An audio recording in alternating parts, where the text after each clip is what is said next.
the frog is a harbinger of dangerous times, because if anything pollutes the waters, then the frogs disappear. And of course, that did happen almost all around the world a few years ago, because the frogs have very sensitive skin, and so they pick up anything that has gone wrong, and it interferes with their ability to reproduce and to live.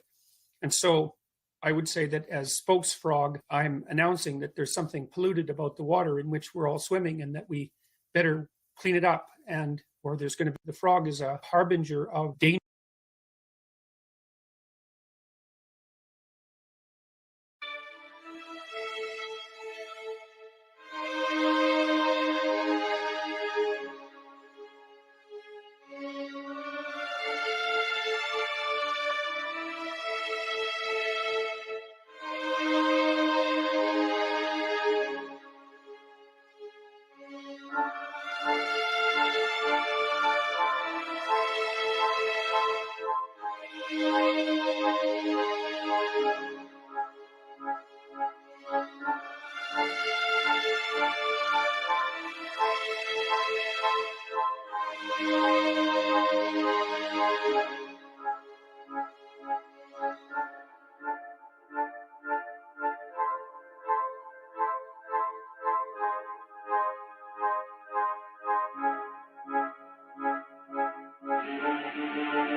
But like this is part of my whole reason for the stream, is like that ought to be perfectly fine and be okay. Like if everybody was committed to the actual truth rather than zero sum winning, it wouldn't be a problem. It wouldn't be an issue. The reason it's Look at what's happening here is because we're playing games and lying to ourselves.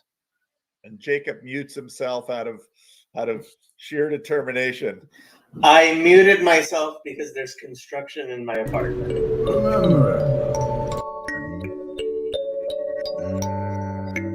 There is no agency. We want what's best.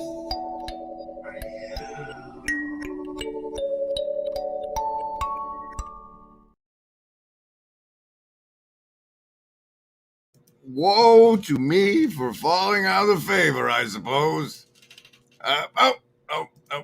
But nonetheless, we're going to do a card for the show, because that's how things go around here on most days.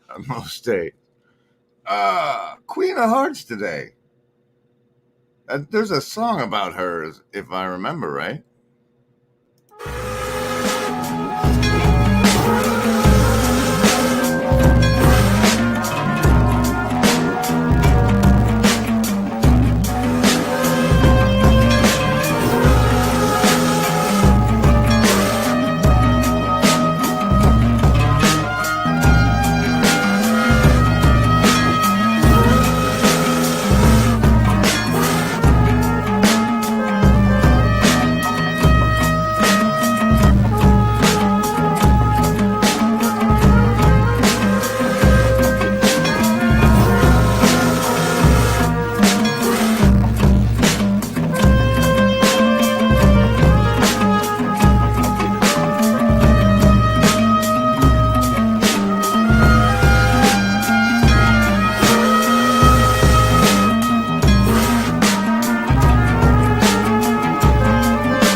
All right, we have some very special circumstances today for the savings throws, and this is how it's going to go. As you know, you get a savings throw against the mind control. And if it's over 10, you take half damage. If it's under 10, you take full damage. And you can get bonuses by chatting in the hive mind or making a replay comment. But if you're watching this in the replay now, and you're watching it as a replay because you're currently hanging out over on Grail Country, you're getting a big fat -5 to these, all right? That's what you get. Survival, social, wisdom, or heart. Choose. Survivalist with a 7 today. Lover, wait, socialist, not 20ing today, even though the boss said you had other things to do, Slack. Lovers of wisdom, just a 3. And if you're over there too, that's the first negative saves we're gonna have. Heart folks with a 10. Indigo kids, prime 19. Prime 19 for you today, and let's bring out the deck for this card of the show right after this. Say is there's nothing wrong with your deduction. Your brain works fine. The problem is that you're not submitted to the truth outside of the truth that you want to be true. You're an ideologue. Right. You don't care if the baptism of John was from God. Right.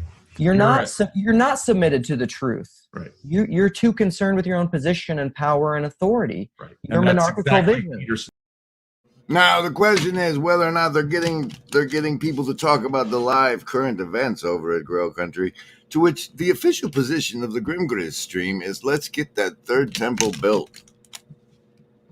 The card for the show is 10 of the diamonds for those kids. Let's knock out the Blue Church card while we're at it. Oh no, we have to check comments first, and then the card.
There is the case where the smoke gets built up on the camera, so maybe there was some of that going on. I have wiped it for your benefit. The Blue Church card of the show, Rascal, is the king of spades.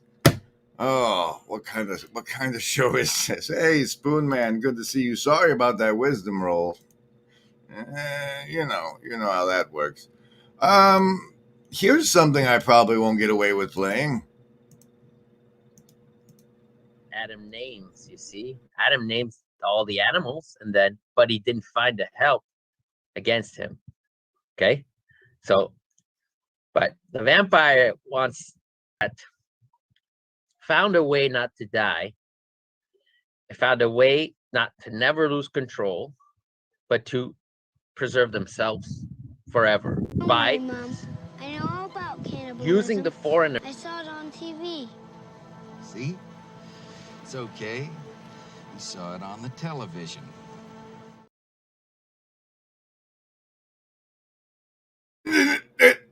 Oh, yeah. It's that kind of morning all the way around, guys. Sorry.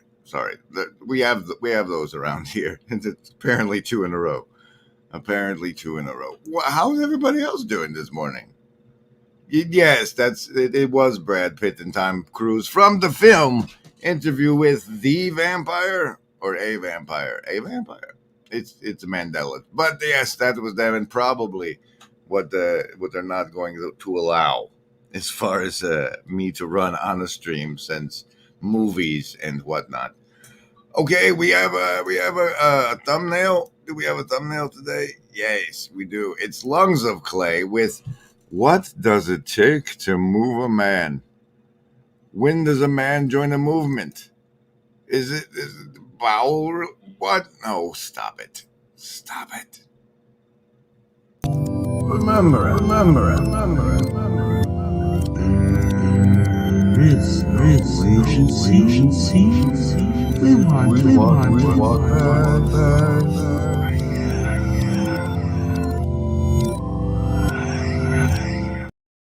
Okay, all right. Is this over now? No, what? No, it's not over now. These mornings are around more and more lately. It's supposed to be 2/3 up. What are you doing? I'm rearranging everything. And now that's horrible. Well, the morning, guys. Hey, Ched. How are you today? Okay, Lungs of Clay, not yet. Let's run. So this guy followed me over on Twitter today. He's been talked to by people in the corner, but I've never really looked. I did like this bit though, so here's some of his stuff. To generations who have followed her. Here in the 21st century, Le Guin has become something more than a beloved author. She has become an icon. She may be the only classic sci-fi writer to regularly trend on TikTok. Ursula Le Guin. K. Le Guin. Le Guin. Le Guin's one of my favorite authors. Science fiction is the art that builds worlds. In her science fiction stories, Ursula Le Guin didn't just tell us a better world was possible. She showed us better worlds by building them in the imagination of generations. Worlds where life is fairer, more equal, and more just. That part actually had a whole lot of resonance with me because we have 1984 and we have A Brave New World as like the dominant science fiction determining the reality that we experience, and this crafting of brave new worlds that aren't dystopian nightmares, the seeding the imagination of the youths with a more peaceful and harmonious utopias might be something lacking in we don't like, as far as the grand narratives go. The grand narrative of Western Christianity calls for Judgment Day. So if we're not going to lean into that, then we have to start telling ourselves different stories with better endings. McMo wants a cowardly old world rather than a brave new world, and I can't blame him that. It's like the Doc Brown problem I have, and then that's a reference to Back to the Future 3, where he gets stuck back in the 1880s and knows where things are going, but can't really do anything about it. That's sort of the feeling I have as a time traveler in this time. Shut up. Okay. In that case, our favorite. The list? Yes, any of the first level ones. I'm gonna get a soda. Anyone want one? Hey, Graham, I'm not in the room, right? What room? I want to cast Magic Missile. The room where he's casting all these spells from. He hasn't cast anything yet. I am, though, if you'd listen. I'm casting Magic Missile. Why are you casting Magic Missile? There's nothing to attack here. I'm attacking the darkness.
All right, all right.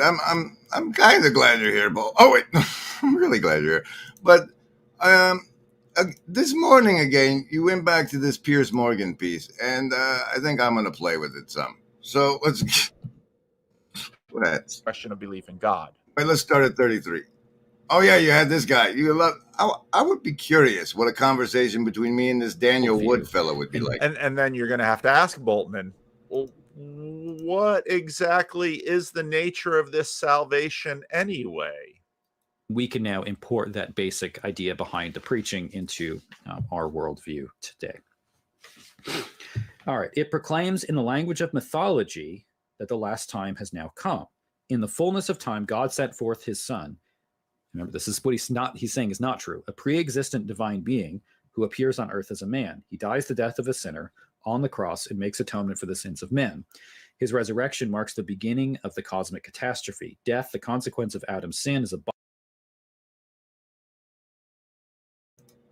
That is correct. It's Jordan something, not a Daniel. I got Daniel's on my mind because it's like the only thing in the Old Testament that talks about eating clean and not corrupting your antenna. I get confused. Abolished, and the demonic forces are deprived of their power. The risen Christ is exalted to the right hand of God in heaven and made Lord and King. He will come again on the clouds of heaven to complete the work of redemption, and the resurrection and judgment of men will follow. Sin, suffering, and death will then be finally abolished. All this is to happen very soon. Indeed, St. Paul thinks that he himself will live to see it. All who belong to Christ's church. Now, as somebody like that's perhaps entertaining the notion of Christianity, how is it that Christians be like, it's been 2,000 years, bro. Is he coming or what? How do your current faith address that? Like, are we supposed to put up with this for another 4,000 years? Is it finally getting close yet? Who knows? Who knows? And are joined to the Lord by baptism and the Eucharist are certain of resurrection to salvation unless they forfeit it by unworthy behavior. Christian believers already enjoy the first installment of salvation, for the Spirit is at work within them, bearing witness to their adoption as sons of God and guaranteeing the final spirits that work within them. That brings me to the thumbnail, actually. Is everything all right in here? Yes, Daddy. The thumbnail is what the AI gave me when I put in the prompt Lungs of Clay, which is the title of today's 10-10-23 stream. And the thumbnail text is, what does it take to move a man? We'll get to that in a minute. It's this lungs of clay part I actually wanted to focus on. This spirits. What was that you just said, Jordan fella?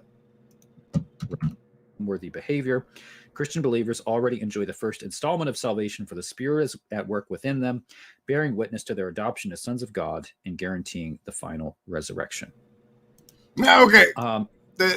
Already at the work at the spirits within them. Okay, and this part here, it's the lungs of clay. It's like, all right, you got this the Mount Sinai bit and the Temple Mount and all this stuff that happens after, but I don't know if I want to believe in any of that. But your initial claim that there's a creator of the universe, which, according to Peter Jones, is distinct.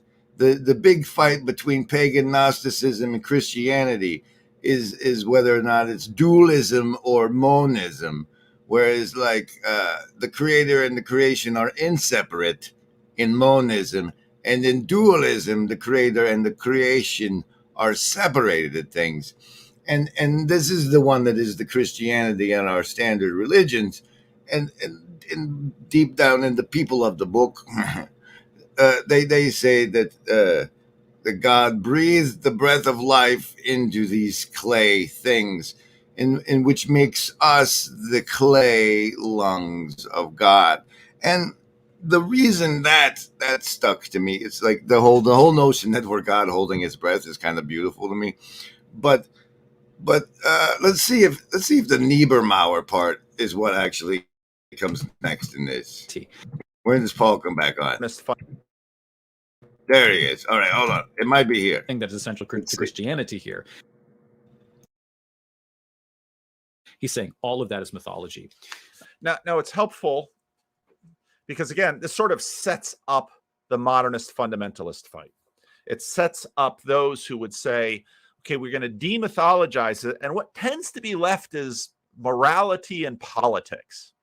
And so now it's something watching the Palestinian, you've got the Israeli-Palestinian war on the ground in the physical world, and you've got the Israeli-Palestinian war in the air in the cyber world. And it's even in the comment section, it's just amazing watching, and even on CRC Voices, it's just amazing that people step up and here they're going to, this is what I think. Oh, no, you're wrong. And it's like, okay, participation. What are we participating in when we do this? And so what? Whoa. That was a very insightful question there, Pastor Paul. Very, very insightful. Let's see if we can what? This is Paul. You might notice it's daytime in the office. Oh, I went all the way back to the beginning. That wasn't supposed to happen. Palestinian war in the air in the cyber world. And it's even in the comment section, it's just amazing watching, and even on CRC Voices, it's just amazing that people step up and here they're going to, this is what I think. Oh, no, you're wrong. And it's like, okay, participation. What are we participating in when we do this? What are we participating in when we do that? Let tomorrow worry about itself. Find the good in today and soak in that. The first commandment is key, according to Chad the Alcoholic. McMo says, is it self-centered to wait for your wife to get home from work? What? Neutrino says, I think you are supposed to care about those people, McMo. It's an active waiting. Well, sometimes this hive mind, guys, they lose me, that's all. And so what happens with this radical demythologization is all you basically have left is ethics, which leads to politics, and that's it. But again, those religious layers underneath are still churning and still manifesting themselves. But then, of course, you've got more of on the fundamentalist side say, no, this is true.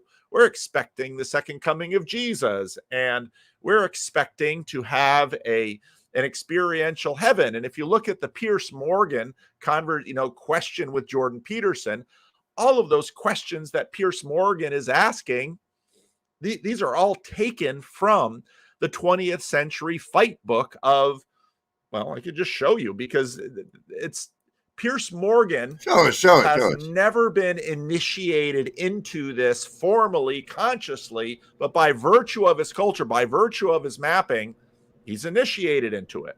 So watch how this conversation goes. Okay. I really believe that. But what do you think? I mean, you've had moments in your life in recent years, or I would imagine you have faced the prospect of potentially dying. And in those moments, what have you felt, and what do you think happens to you if you do die, or you had died? What did you imagine might happen to you? Now, what's so interesting here is that if he wanted to, he could play exactly the same game, and I don't mean game dismissively. He could play exactly the same game. Do you mean it as he could perform the same dark arts or rhetorical wizardry, perhaps? That he does with the question of belief in God. Because for Jordan, when I made the video before, I mean, there's a ton of existentialism in here, and Cooper's going to talk about that because that's where this goes in the 20th century. It goes into existentialism because, okay, if we've sort of thrown out the mythological symbolic language and we no longer take that seriously, and the history of the physical Jesus doesn't really matter that much. Just his words, just the impact of the kerugma, of the preaching, of the proclamation of. Now, kerugma is one hell of a word. the, I mean, when you read Karl Barth, you just have this sense of moments of transformation that come upon you at the, it's very existential. That line right there, honestly, ladies and gentlemen, is where the text from the thumbnail comes from. What does it take to move a man? Preaching of the proclamation of the, I mean, when you read Karl Barth, you just have this sense of moments of transformation that come upon you at the, it's very. And let's think about those for a moment. Like I sit here in the pretty disastrous routine of my life, right? And I think, what would it take? What sort of external event or shift in context would it take to move me out of the routine I'm in and into a new form of behavior? And things immediately come to mind, like a new life, like my morality attaches its responsibility to, like, to maintain the integrity of my character. Certain, like, like a cat. When a new cat shows up meowing outside, that changes my life, because in order to maintain my not even my logoic, right, but my the integrity of my sense of self,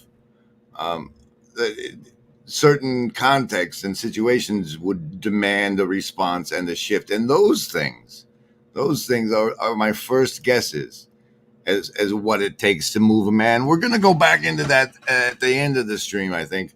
But meanwhile, think on it, and what it would take for you to change your routine and direct your life in a different way. What values do you hold so dear that they're more important than your ability to have agentic effect in the world? That like, in service of this value, I would sacrifice it all. What are those? What does it take to move you?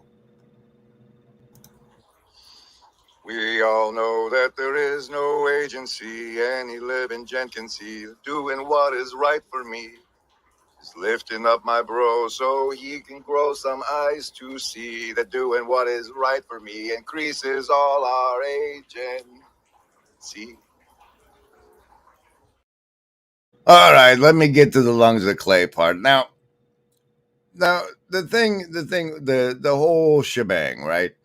If you were here with us yesterday, you saw how Hyun Shu inserted the notion into Pastor Paul's head that JBP was a theologian, and then, like, at the immediate on the immediate X post in which he did so, Paul was like, no, I think he's more a Bible popularizer. And now, like this month later, he's like, JBP. And so the influence of Hyun Shu we've mapped out yesterday. What we're taking in today is, like, when he brought up this, as he made this case that JBP was a philosopher, a theologian. He cited this guy named Niebuhr Meyer, who nobody had ever heard of, but everybody knew of because of his prayer, the Serenity Prayer, and now the tragic story of Lungs of Clay. So nobody had heard of Niebuhr Meyer, but they had heard of his prayer. So I was thinking, of course, obviously, that I could not be heard of, but I could still, like, see the prayer and be famous for that because I'm a narcissist. And the tragic and disastrous prayer that has emerged from this notion is well, so it came to pass that, like, the prayers that I know have resurfaced in my memory as I'm writing this piece for the Substack. I delved into my childhood and the fact that I knew the prayer, now I lay me down to sleep. I pray the Lord my soul to keep. And as a child, I had no idea who the Lord meant. And then as agnostic, I had no idea if, like, I actually wanted him to keep my soul, because it could be part of this soul trap reincarnation thing. But and I knew the Serenity Prayer also. And The other prayer I knew was the one from Forrest Gump. You know, the "Dear Lord, please make me a bird so I can fly far, far away." That one, remember with me. And in a similar vein, the prayer that filled the frame I had put. You know, you make a frame in your mind, and then your subconscious fills it with stuff, and you reject it or keep it until it's a good one. And the one that stuck was like, "Dear Lord, please take the breath of life from me. I can't bear to hold it anymore." And that's the lungs of clay part of the thumbnail. I'm gonna have a look at you.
There you go. That's a better one, McMo. That's a better one, McMo. And then to hit on the other part of the what it takes to move a man, let's just knock out the whole title and thumbnail in one shebang, right?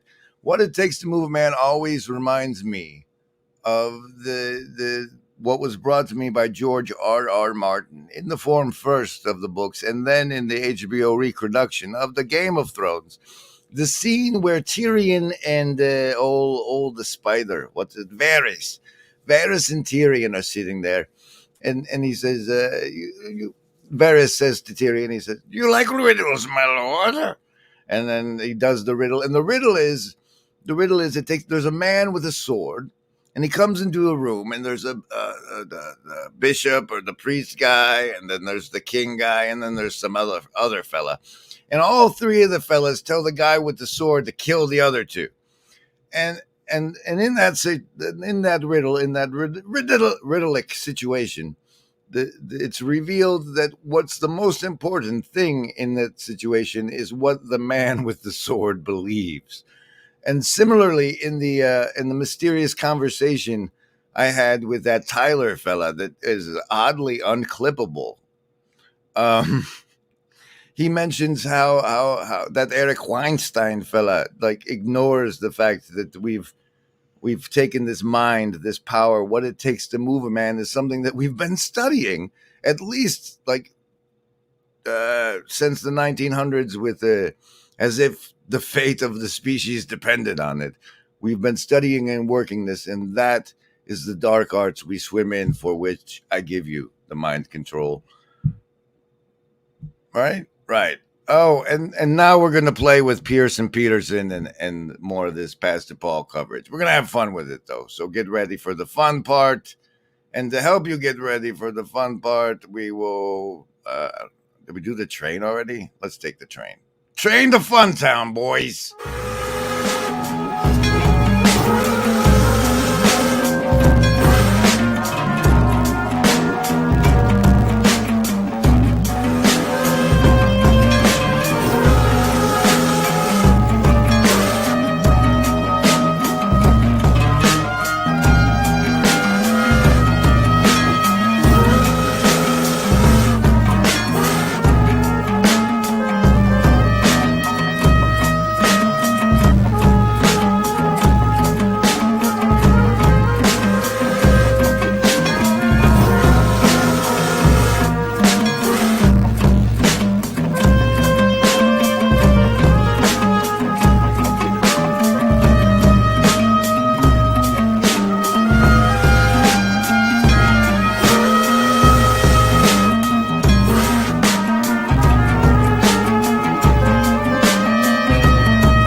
All right, let's get the fun down and find the parts we want to play with.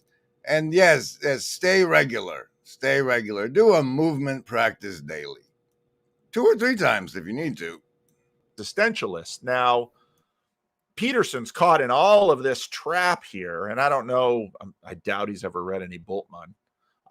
He certainly knows Jung. He knows Heidegger. He knows Nietzsche. So he's aware of the terrain, but he's not. I wouldn't imagine terribly aware of the theological of how this has sort of worked its way through. But it's well, I had lots of moments, years in the last few years where dying would have been an absolute relief. And had that been accompanied by the complete cessation of my being, I would have been perfectly content with that. There are things that are far worse than dying. So if you're only terrified of dying, you've hardly begun to plumb the depths of existential catastrophe. Death is fairly... You just don't have an imagination. What could be worse than dying? And swap me lives for 20 minutes, Pierce. Oh, no, we don't know. We don't know what could be worse. We don't know that. See, that's the thing. We can't imagine heaven or hell. Like, what's it like? What's it like? What's the afterlife? What's the before life? All we know is that we keep waking up into the same storyline over and over again, as if there's some sort of coherency. It just wouldn't hell be waking up into something worse, and heaven. This waking awareness is the only experience of usness that we have. And we have very little reason to believe that the usness that is contained within this clay is the same usness that is elsewhere, other than the consistency of our dreams. What? Being a prison guard at Auschwitz? But you'd still be alive, even if you're witnessing horror. It's not death that the ultimate... no, I'm thinking perpetrating it. Right. You mean how about being an Auschwitz guard? How about being an Auschwitz guard who really enjoyed his job? How about it? I mean, the only context in which being a person who really enjoys their job is if you remove them from the context, and then they can view the context in a manner that triggers a disgust response. And why would we have any reason to believe that the person was created by their creator to be the person that did these horrible things and enjoy it? We do it from the basis of ourselves, that we find it abhorrent. But what if that was the purpose they were designed for? How about that? That's worse than death. I don't know if Morgan gets him here. As far as I'm concerned. Right. I mean that. No, I see that. That's hell, man. Yeah, it's a living hell. That's hell. Yeah, I agree. Mm-hmm. But do you think think there's an actual hell, Jordan? Is there somewhere that people like that go to, which is physical? Now we're back. See, you'd see these fights going on and all of these talks, even if you could say Bultmann between them, and they'd say, who? Rudolf Bultmann. Don't you know who Rudolf Bultmann is? I have no idea. Should I? Should we? So there, the lungs of clay, what it takes to move a man. How would we differentiate heaven from hell and waking and what? I don't know. It's a stream, guys. I had a stream. I was here. You were here. We were virtually not alone together. That's today. We'll see what the 11th brings. Thanks, guys.